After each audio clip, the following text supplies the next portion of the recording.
Hi and welcome back to Step-by-Step Guitar Tuition.com. This is the 6th lesson in the Step 4 module. In this lesson I'm going to show you how you can use percussive mute strokes to add interest and dynamics to the strumming patterns that we learned in the previous steps.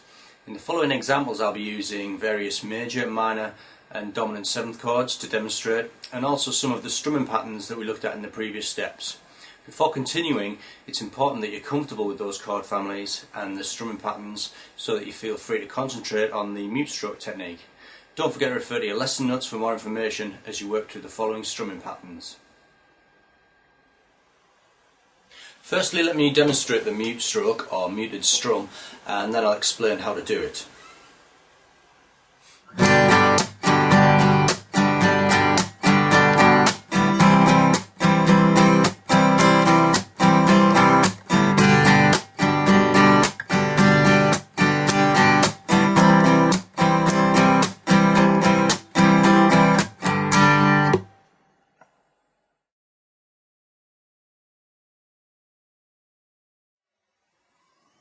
Okay, as you can hear, that muted down strum on the 2nd and the 4th beats of the bar makes the strumming pattern sound more rhythmical and percussive.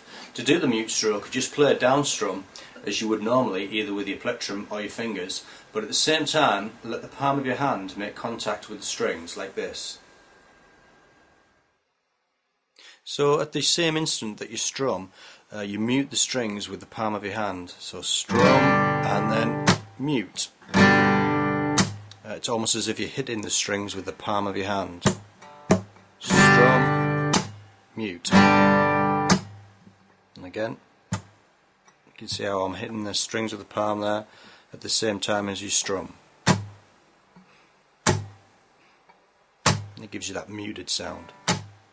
Strum, mute, strum. So if you just spend a little while practicing that until it begins to feel natural, and then move on to the following exercises.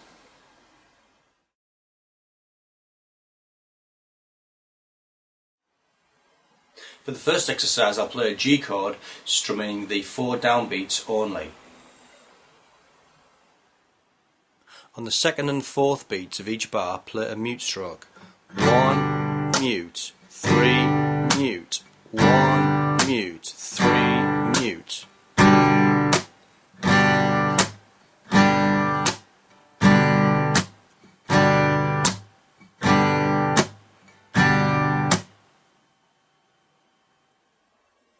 Okay, that's a very basic pattern to start with, but it's not as easy as it looks. Once you feel comfortable at that tempo, try speeding it up or even slowing it down, and don't forget to practice playing along with the metronome as well. Try strumming the guitar at different positions also to vary the tone. So if you strum back at the bridge, you're going to get a bright sound, and if you strum further towards the fingerboard, you're going to get a warmer tone. Once you've got that, you're ready to move on to the next pattern.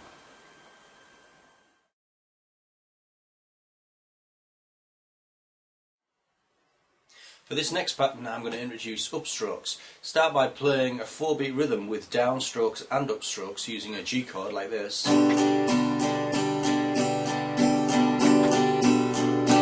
And then play a mute stroke on the 2nd and the 4th beats of the bar, so that you have this. 1 and mute, and 3 and mute, and 1 and mute, and 3 and mute, and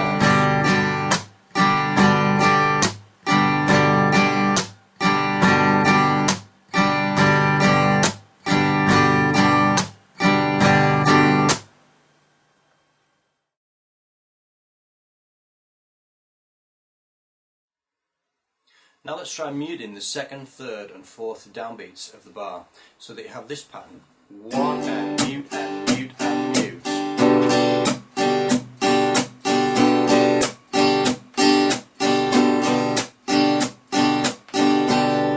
Now you may notice that this rhythm has a strong reggae feel to it, and that's because you're muting the downstrokes and accenting the upstrokes.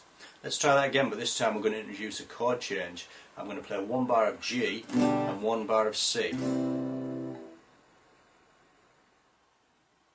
1, 2, 3, 4. 1 and mute and mute and mute and C. Back to G.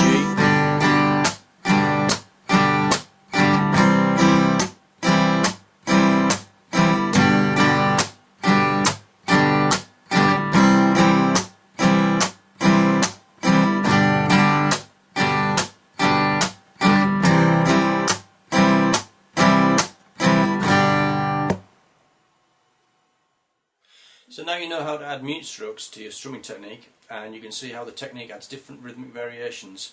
Take the time to perfect this technique before you move on to more complex patterns, making sure that you can repeat the patterns consistently and without making mistakes. And don't forget to play along with the metronome to develop your timing.